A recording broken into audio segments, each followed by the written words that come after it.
Allahu Akbar,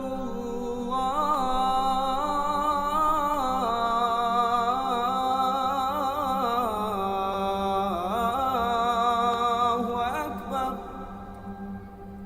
لبيك اللهم لبيك لبيك لا شريك لك لبيك إن الحمد والنعمة لك والملك لا شريك لك لبيك لبيك اللهم لبيك لبيك لا شريك لك لبيك إن الحمد والنعمة لك والملك لا شريك لك لبيك لبيك اللهم لبيك لبيك لا شريك لك لبيك. Assalamu alaikum guys, how you doing? Now you know that Islam is based on 5 pillars. One is to testify that there's nothing worthy of worship except the creator of the heavens and earth. And Muhammad, just like Jesus, Moses, Abraham, he's the last and final messenger sent to mankind out of God Almighty Allah's love.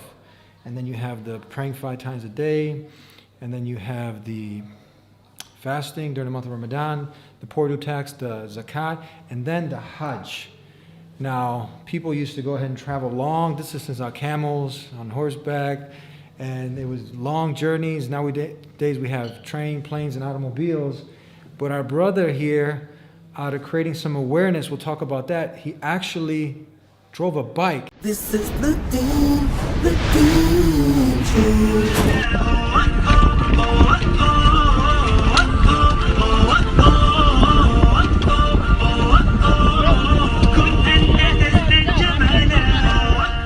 Is that right? Yep. To Hajj. And what's your name for our audience? Rashid Ali. Yeah. Now, people are like, why'd you choose to ride a bike to Hajj? From where? From London? From London, yes. From London Central to Mecca, you drove a bike. Is that possible? Yeah. Well, I thought it wasn't. I thought I was crazy. But Alhamdulillah, with Allah subhanahu wa ta'ala's tawfiq, I made it with 56 days of cycling. Now, what was the purpose behind that? The purpose behind it was many reasons. One of the reasons was that I wanted to promote a healthy lifestyle amongst Muslims, and also help a Muslim charity raise some funds for children who live in the streets around the world. And also, you know, I always used to hear the stories about my grandfather. Used to say how long it used to take them to go to Hajj, how they used to prepare, how they used to say goodbye to their families in the village as if they're not going to come back, return. So I thought, nowadays we can get on a plane 6 hours and we can go to one of the most important places on earth and still be thinking about all the worldly things. So I said, how can I imitate that, what our grandparents or even the Sahabas did? And I was sitting on a bike at that time, cycling from Cambridge to London, actually, for a charity ride. And that's where the idea came about. What was the mission accomplished? Were you able to raise a lot of awareness for charity and for health? Yes, subhanAllah. I newly just discovered that ability that I can cycle, and I was trained about 3 years before I did the trip. And we raised substantial amount of money, £87,000 it was at the time. And the awareness that we showed the whole world of the children that suffer around the third world countries was massive. And alhamdulillah, it's made so much Muslims, especially in UK, and not just UK, internationally, they're interested in cycling. We now run a Muslim charity who now runs a cycling club of 400 members who brothers cycle with us regularly every Sunday just to keep fit, keep healthy. And we do challenges every month. We got one doing 19th of April. We're cycling from London to Amsterdam to build a school in the desert in Pakistan. That is a sad reality that many of us, I mean, the key component to good health is having a good heart.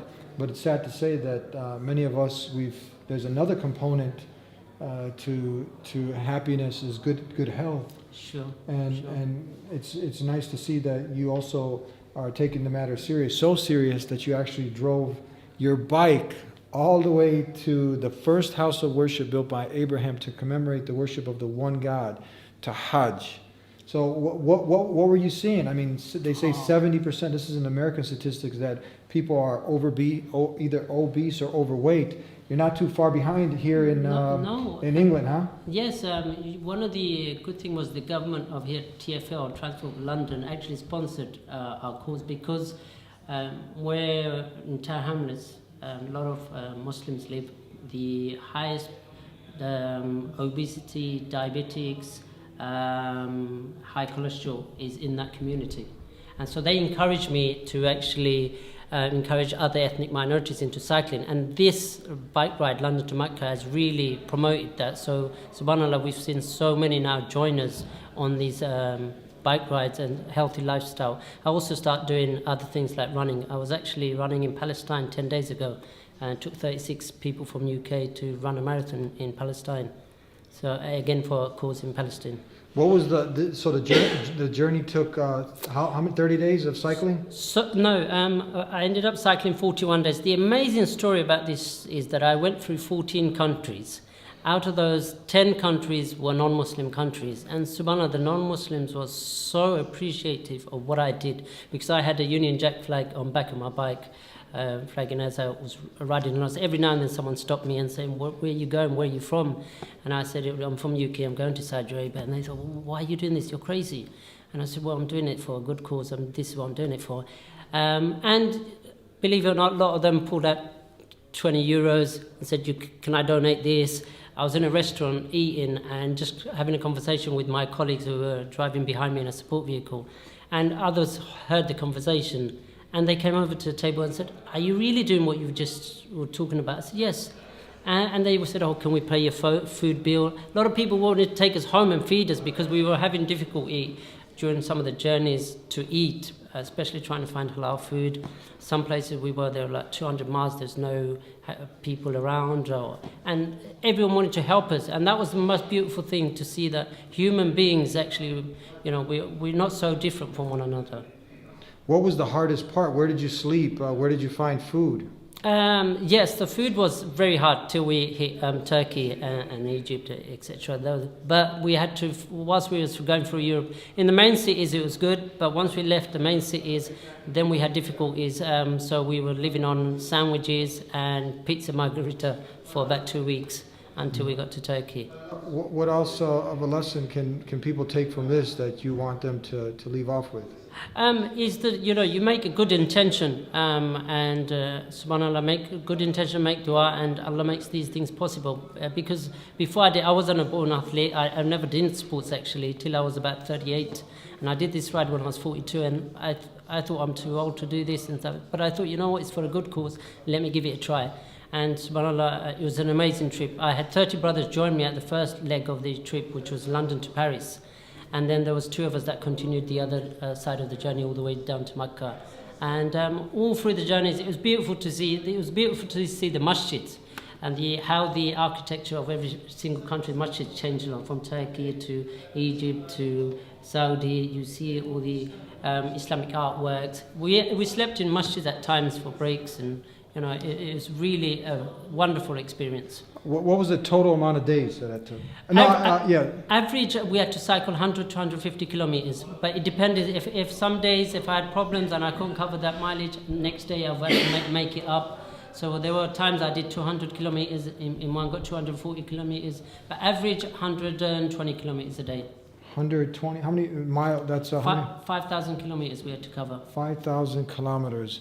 And just you were able to pray on the road. Yes. I'm sure did you just being out there, did this connect you more, like seeing the beautiful creation that Allah has created, and did this erase your iman? Definitely, brother. Once we left the concrete world and you're surrounded by nature and the mountain. I mean, we climbed the Alps in Switzerland, and oh my God, it was beautiful. I was overwhelmed just by looking at this, because on your bike you're getting a 360 degrees view of the area, and just looking at the lakes and the trees and the greeneries, and we don't get to see much of that living in London. The concrete jungle, yeah. Yes, and subhanAllah, that was so beautiful to see, the natural beauty of Allah's creation, yes. Yeah. Beautiful. Thank you for sharing that with us. No problem. Do you plan on doing it again? I hope Allah gives me the tawfiq, maybe one day, inshallah. Yeah.